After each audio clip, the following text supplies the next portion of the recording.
Right, I'm going to get started and then hopefully we'll join as we go.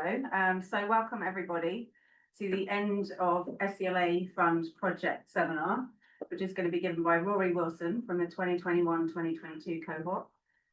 Rory was funded for a project that's called Guardians and Ambassadors, community-based capacity building for human and elephant coexistence in Zimbabwe. I'll hand over to Rory in a second. For those of you online, please do use the chat function at any time. But if we can ask you to stay on mute if you're not speaking, because this is being recorded. From anyone else, yeah, feel free to jump in at the end and ask a question. We'll have about 20 minutes from Rory, and then we'll open it up to the floor. And I'm going to hand over to Rory now to tell us about his project. Great, thank you, Shirley. Well, thank you all for coming to this presentation on the Guardians and Ambassadors project, generously funded by the SCLA Fund.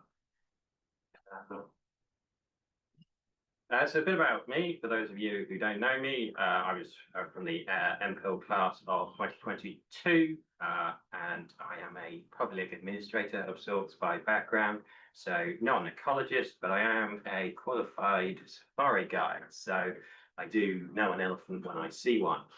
And I was, as Shirley said, an SCLA grantee for 2023. The project took place in Victoria Falls. Victoria Falls is at the heart of the Kanvango Zambezi Transfrontier Conservation Area, or CASA, which is one of the last great elephant ranges on Earth. The elephant population across the area was most recently estimated at 228,000, and with it's a largely stable population increasing at about 1% per year. Victoria Falls, the town, takes its name from the Harmonious Falls, although the park itself has had the Lozi name restored, which is Mosia Oa Tunya, the smoke that thunders. And I think this name much more aptly captures what it's like to be in Victoria Falls than Victoria, whoever she was, because you have the sound of the falls themselves, and the spray from the falls creates near permanent rainbows, as well as a rainforest ecosystem in what is otherwise a fairly arid area. This photo doesn't even begin to do the falls justice. They're over 100 meters tall and 1.75 kilometers in length. So this is a dry season photo, but in the wet season, there's a entire sheer wall of water in excess of a mile long. It is undoubtedly one of the best places I have personally ever been, although, you know, in Cambridge, we like to present both sides of the argument, and not everyone agrees with me. Certainly, JJW here said it's just some water around the edge of the place I was born. So the surrounding area is rich in wildlife, and speaking as a guide. Hi, Rory, can you hear me there? Yeah, I can hear you. Sorry, the online screen that's being shared shows all your notes as well. You may just want to change the screen that's shared to the online participants. Oh, I mean, Everyone, yeah, we're just looking at it. does anyone really mind? I don't think that's too bad. I don't think so. We'll find out. Okay. We shared the right screen here. I'm gonna roll with it. Spoiler alert, I guess, for those of you who can see my notes coming up. The surrounding area, as I say, is rich in wildlife, and as a guide, I was very excited to see one of these guys. I haven't seen one before. If you look at the conformation of the head, the browsing behavior, and the hook lip profile and stuff, that you too, this is not an elephant.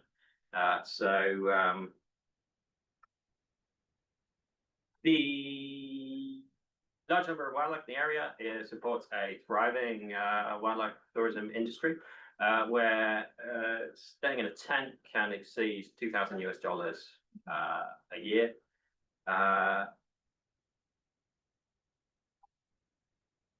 Conversely, the expansion of the town makes it a microcosm of many of the challenges brought by rapid development. So travelers heading to the Victoria Falls River Lodge, staying there $2,000 a night tents, will, on their way from the airport, pass the dump site. They will probably smell it before they see it. Unlike the falls, this is probably one of the worst places I've ever been.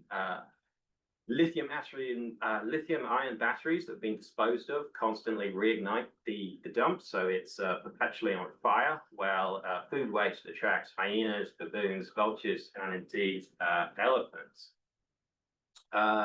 Zimbabwe is not a wealthy country, and an informal economy exists around the dump, where people recover waste for recycling.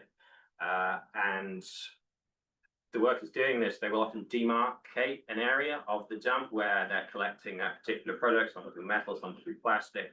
And if you look at the photograph on the left, you'll see this is one of those barriers, and it's made up of the bones of an elephant that died from plastic ingestion on the dump site. And that's one of the at least 5 cases in the last couple of years. Any crew, the project partner I worked with, were able to raise funds to fence the dump site with high voltage electrics, so elephants no longer get in. I was impressed by some of the conservation activities from young Zimbabwean conservationists working to find better solutions to some of these waste problems, including using black soldier flies to break down food waste from the hotels, and plans to set up a plastic to road aggregate recycling scheme. So I was really, really impressed by that. But it was a very, very sobering place to visit. And I think just one example of wider conflict between humans and elephants in the region. Oops, sorry, I've gone back a slide.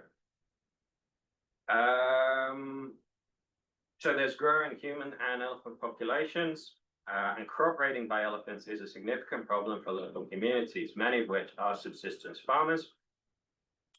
And indeed, in the area, deaths from problem animal control exceed deaths from poaching. So human-elephant conflict is the #1 cause of elephant death. Against this backdrop, I think the need for better pathways to human-elephant coexistence are clear. And indeed, yeah, in 2024, Zimbabwe culled 200 elephants, and just last month issued permits for 50 more. So again, as I've said, a clear need for better human-elephant coexistence. And that is where our ambassador herd of elephants comes in. And this is 5 out of 9 of them. The ambassador herd has an interesting origin story. It's formed from a group of originally 12 elephants. These were orphaned by culling, poaching, or drought operations between 1988 and 2006. That's how they came into human care. They formerly worked carrying tourists on safari. They were rehomed by the tourism operator in 2017 in response to criticism over the practice of elephant riding from animal rights groups. But they remain in human care. It's often a question of saying, well, why can't they be reintegrated into the wild? Habituated elephants are not always suitable for reintegration, as they have no fear of humans, and this is often led to tragedies where irresponsible elephant owners, I suppose we'd say, have turned out habituated animals. They've gone into communities, they've interacted with people, and both people and elephants have been killed as a result.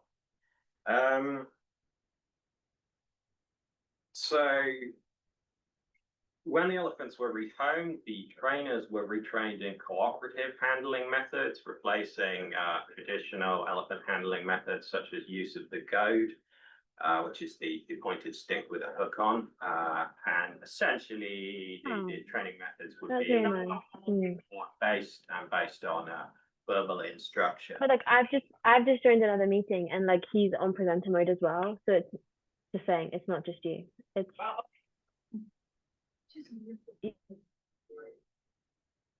Have we? There's someone unmute them. Okay. Well, thank you for your contribution there. So again, I mean, it's often thought that you can't train African elephants.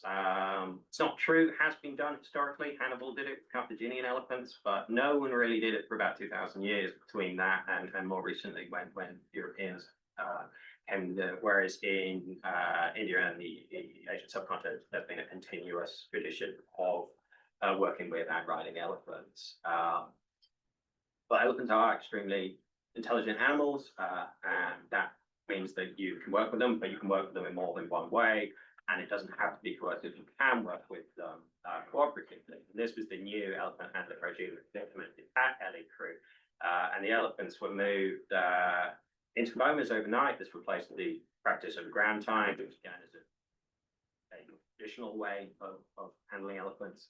And then, so they're free to move around at night, but in large elephant-sized bomas or paddocks. And then they're out in the day doing supervised browsing in an unfenced game reserve. So they can and do interact sometimes with wild elephants. They're also given daily training and enrichment sessions from a full-time care team. That's to keep them used to dealing with their handlers. Many of the handlers they've known for a very long time and are closely socially bonded with both with each other and with the humans that have looked after them for the last 20 plus years. Tourists are still allowed to visit under supervised interactions, probably something that some people would still criticize, certainly from the animal rights movement. I think it's worth noticing that elephant participation in these activities is not forced. And there's some of the younger elephants, they really like this because they get healthy elephant snacks when they come and interact with the tourists. Some of the other elephants don't. One individual, Mocha, for example, does not interact with tourists. And indeed, I was told when I interacted with the elephants, not to get too close to Mocha, as he, quote, does not like white people. And they do say an elephant never forgets, and it's thought that Mocha, when he came into human care in 1988, was severely traumatized by the experience. So it's a sad story behind that, but I think seeing how the elephants looked after and seeing the relationship they have with the carers, I think that they're in a much better place. I think it's worth noting as well that culturally these elephants are no longer strictly wild in that way. They have that relationship with humans. That said, 2 of the original 12 elephants have been fully reintegrated with free living herds, but this was what we were calling an elephant-led process. So one of the elephants showed a clear desire to spend more time socializing with the wild elephants. She showed a certain degree of nervousness around humans, and the decision was made to put a GPS collar on her and let her go, and that has been successful. Subsequently, another elephant did, but a third elephant, Kariba, one of the young ones, she went out, and 3 days later, she turned up back outside the camp. So I think she decided she'd seen what she needed to see, and actually she preferred living with her human and elephant family. You don't get snacks out in the bush, so I can relate to that. The herd are looked after by foundations set up especially for their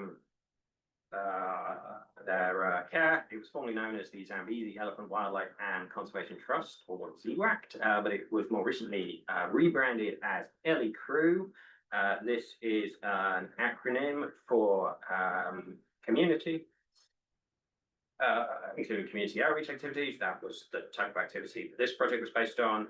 Research of the elephants themselves. There's a lot of day and nighttime behavioral observation takes place because it's a fairly unique opportunity to get close to them and see what they're up to at night, which is not a particularly safe thing to do with wild elephants.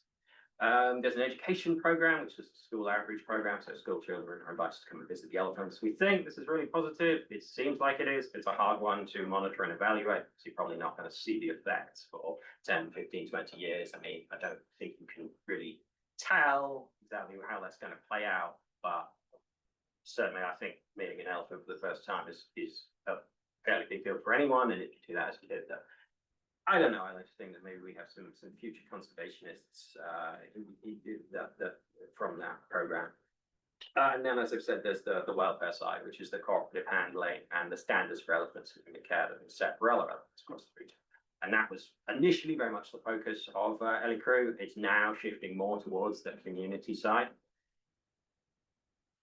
So this is the team: Jake Rendell Worthington, background in animal behavior and welfare.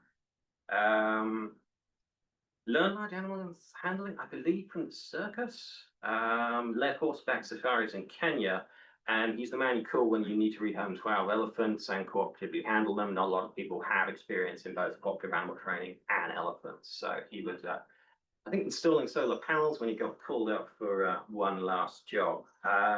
Jake and I have known each other for a while. He used to train endurance racehorses for his parents in France. So he and I have been kicking around ideas for projects for a while. And it was when SCLA came up that we thought, hang on, this is a good match for the Guardian project. The Guardian project itself, the credit for that really goes to Monica. She worked with the Zimbabwean Forestry Service for a long time, so 20 plus years in community outreach and management, well known in the community, knows everyone in the community, and has a special interest in human-wildlife conflict. And I think it was really Monica's idea, having seen other community guardian projects, to say we could do that, and we could do that with elephants. And then absolutely key member of the team was Yvonne, who first joined LA Crew as a student a few years ago, has a degree in animal science, I believe now a master's degree in animal welfare as well. And she is the welfare and projects officer, and kind of like the protege, you know, really impressive. And definitely couldn't have done any of this without her. Here I am meeting the ambassador. That is Dolma, one of the elephants. Jake is not in country at this time. He actually was stepping away from LA Crew. But there's Benjamin there, who's one of the head elephant carer. So, Community Guardian Project. The feedback from the community in the area was one, or rather, I think it's fair to say that the community members' experience of elephants was primarily one of conflict through crop raiding. So wild elephants were coming to their villages, digging into their fields, and eat their crops. It was also found from the community team at LA Crew that knowledge of elephants was fairly limited in terms of their behavior and ecology. And there was some good anecdotal evidence to those members of the communities that had come to LA Crew, met the elephants, that it had started to change how they saw them and how they thought about them, and understanding like elephant family structures and things that make them a lot more relatable. Elephants, certainly when they come in the night, can be frankly terrifying. So I think, you know, it's important to be mindful of what that experience of having these animals come into your fields at night is like. And not everyone has the privilege of going and seeing them on safari.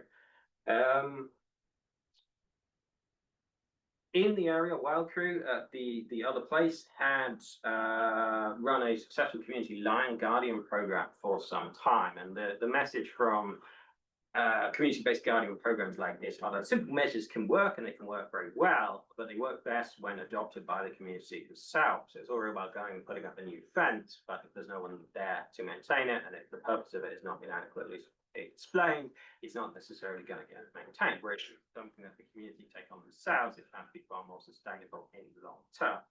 So the Guardian model is based on recruiting, training, and indeed paying community members to take on this role. So a community nearby called Sicabella was chosen as the first target community for a guardian, and Monica knows this community very well, so this was her choice. I think she was reasonably confident that this was something that they would be receptive to. One of the first things we did was go out and meet with the head man of the village to discuss it with him, answer any of his questions, and get his permission to go ahead with the scheme. And we also asked him and the village elders to nominate 10 community members to attend a community workshop at the LA Crew campus. A second community meeting was then held to answer questions from those 10 nominated participants, and that's what's shown here in the photograph.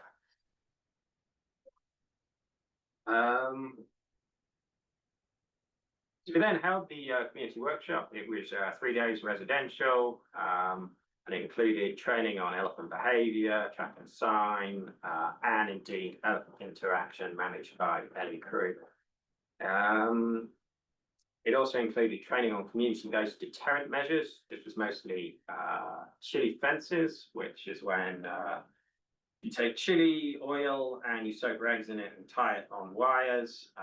Elephants dislike the smell, and it's obviously irritating if they come in contact with it, but otherwise not harmful. There are also chili burners, so that if elephants are turning up where they're not supposed to be, you can light the burners at that point, and it creates a fairly acrid chili-infused smoke, which is pretty off-putting to them. This training was provided by Connected Conservation, who are a long-established training provider in the area, overseen by Loki Osborne, who some of you may know, I believe is on the IUCN Elephant Specialist Group. We had 10 attendees, which meant that they were all from different households. So we had about 19% of the community households represented, and we were able to achieve gender parity in attendees. Attendees we then invited to apply for the community guardian role. And here we can see some of the participants. We've got them interacting with the elephants and getting their training on setting up chili fences.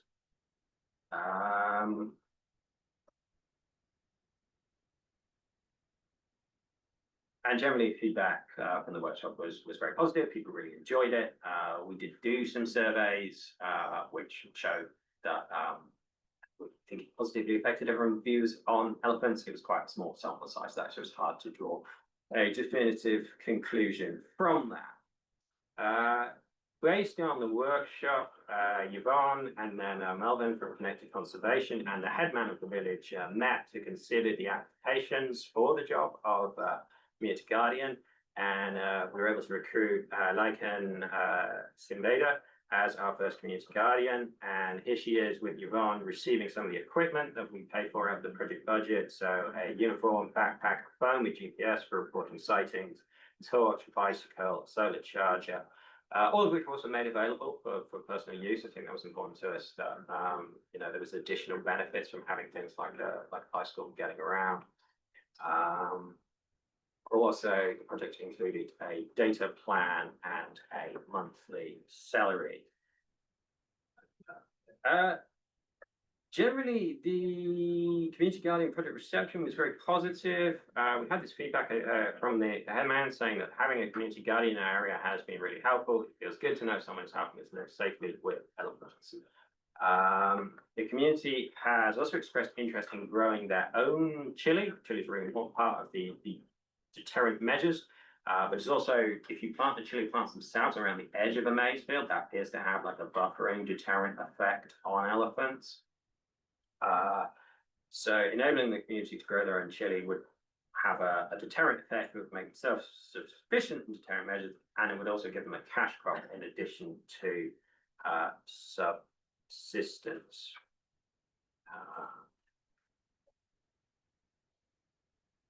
The community also expressed the importance of youth engagement and gender parity in the conservation measures, which I think I was really pleased with this outcome. I mean, conservation in many areas is male dominated, particularly in the areas of guiding game departments and national parks, so the kind of frontline conservation side of things. I think it's perhaps because we were able to get gender parity at the workshop that view then came through in the feedback, that because we had views from everyone. But again, it was something that really came from the community itself. The headman himself, when we first met with him, it's a question that he asked for workshop attendees. You know, he struck me very thoughtful about it, and it was something that he was very happy to consider when it came to bring forward those candidates. So it was nice to see that kind of come through the project and come from the community themselves. In terms of next steps, we came in underspent because it was quite a large risk budget. Zimbabwe has a history of economic instability. So we're hoping to spend this on additional beehives for the community. Elephants really don't like bees, so they're a good way of keeping them out, especially when combined with chili, as the chili plants are also a food source for bees. Again, a bit like with the chili plants themselves, the limited factor on this is probably water availability in the area, which would be a bigger project, but not beyond the bounds of possibility. That's something, if the partnership is successful, that funding could be sought for in due course.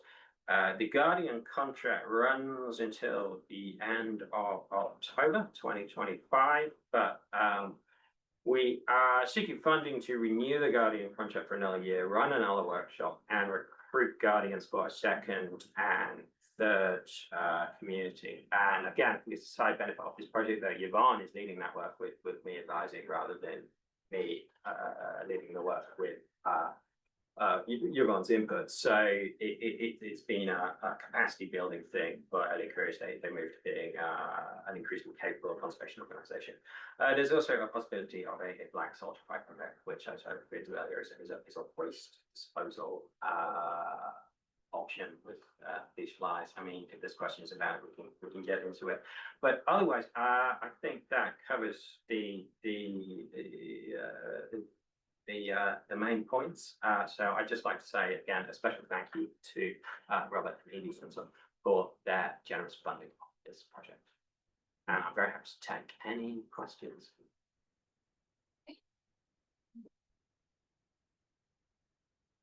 Very much, Rory. That's amazing. Any questions from the floor? We'll start with Howard. Sure. Thanks, Rory. That was really great, and great to see all the things that you guys have been able to accomplish with the funding from the fund. I was really curious to understand how you guys had thought about sustainability going forward for the for instance, for the guardians and for the interactions with the elephants, because it seems like there's multiple things that your project did, and how do you envisage the sustainability for all those actions, particularly for the ones involving local people? And So it's a great question. And in terms of the elephants themselves, there's a long-term commitment from their former owners, Shearwater, who have to take care of them for the rest of their lives. So they kind of subsidize any crew to meet all of the elephants' basic needs and all of the needs of the core caring team. In terms of the sustainability of the community side, I mean, I think that's where the capacity building and teaching the in-country team how to apply for grants themselves is the next obvious step. I think the risk I see with that is, do they end up on the never-ending grant treadmill of always chasing the next grant? And that is a concern that I have about the long-term sustainability of the project.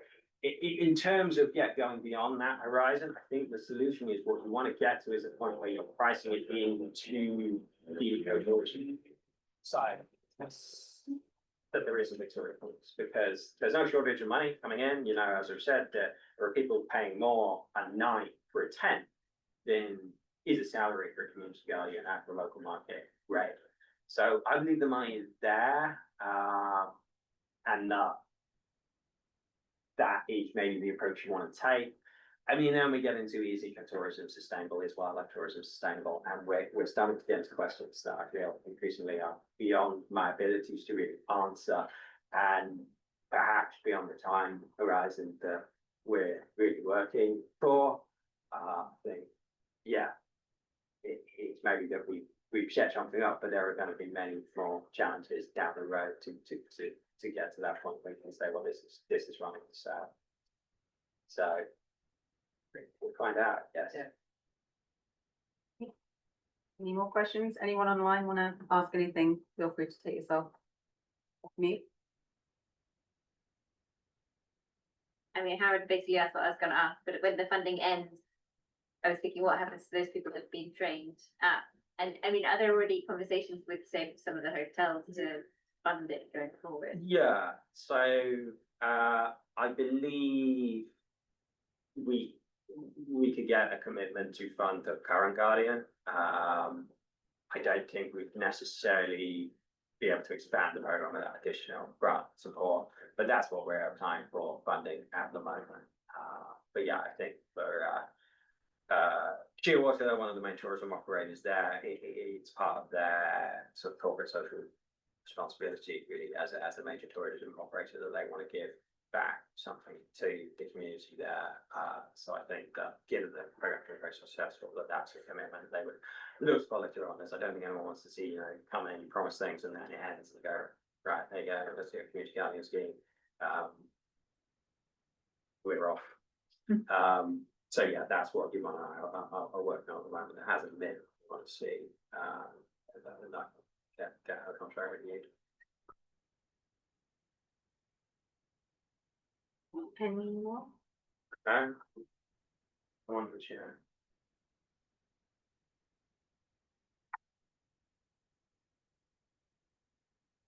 You got another question here? Yeah. I think, yeah, let's go with that. Sure, okay, so, I was wondering about lessons, like in terms of the interactions with the communities and stuff. Were there, for instance, things that you hadn't thought of that the community had brought up when we had their meetings with them in terms of, potential options for future work?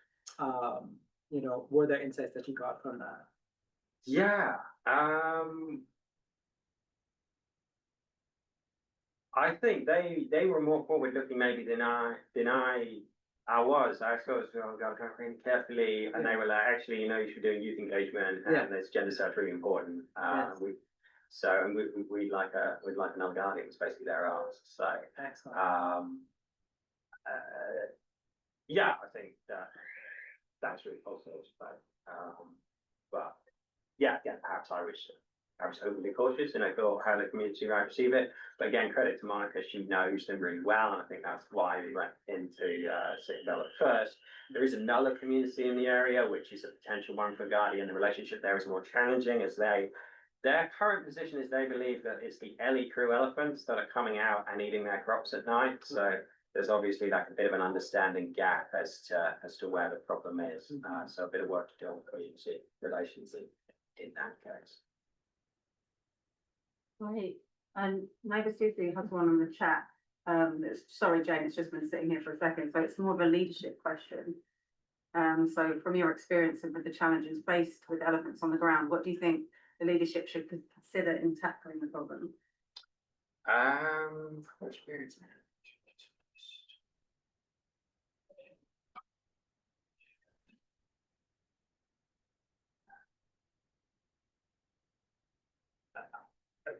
Who are the leadership in this context? All right. I mean, Go ahead. Sorry, I got a cold, so that's why I had to type the question in the chat. But in terms of leadership, I was thinking more of the authorities who are really responsible for managing the conflicts, or even the elephants themselves, both inside and outside the protected areas in the landscape. So in terms of leadership, what do you think really that needs to be done? Because I'm thinking we can have community guidance and all, but then does that really tackle the problem itself, So that sort of angle, thanks. okay, yeah. I mean, I think the answer to that is I don't know. It's at a scale bigger than we were operating. So I think when you go into one community and you're trying to improve relationship between elephants in that community, you know that you are not solving human elephant conflict across the region. It's small scale stuff. But if it does work, and I think it did work, or has worked certainly for the last year quite well, then it gives you a model that maybe you can share and maybe other places can follow. So I don't think we think with the entire budget for the whole project with £6,000 that we're going to solve human elephant conflict across the whole Casa area, but maybe it can be a case study in something that does work. And indeed, the inspiration for it was drawn from the Lion Guardians program, which seems to have been running for longer, seems to have been successful. So I think there's a place for that grassroots, but yeah, it's only ever gonna be part of a small part of it.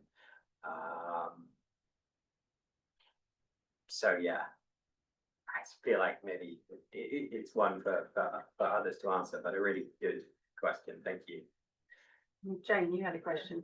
Yeah, this is maybe a simpler question. What percentage of the communities are subsistence farmers? I assume some diversify and do other things. In Sukabella, it is very much oriented towards subsistence farming at the moment, but there was that clear community interest that they'd like to move towards the chili farming, which is a cash crop. A limiting factor on that at the moment in that area is water availability, but Connected Conservation do have a chili project that they've set up in the area as kind of proof of concept, where they use pumped solar to irrigate fields, and that's been successful in terms of growing chili. The yields are quite good, so I think it's something that you can see the potential for in that community. I think it